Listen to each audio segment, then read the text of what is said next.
Welcome to the Course Selection Guide for students at Kings Meadows High School.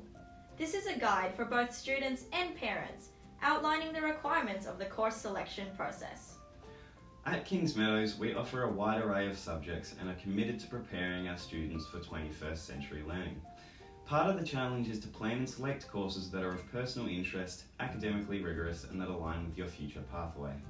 It is important that you do not base your course selection decision on what your friends are doing. Choose for you and your outcomes.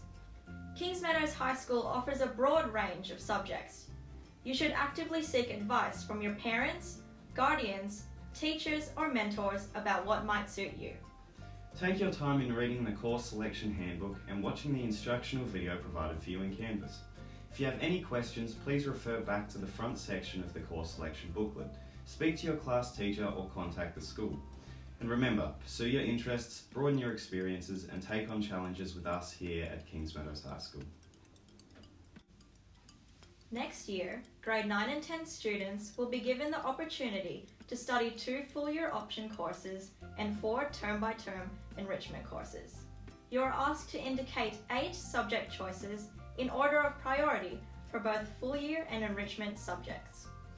If you are unable to be placed in your top subject choices due to problems with class size, teacher availability, or a subject not running, your lower preferences will be used to allocate your subjects, so please choose carefully.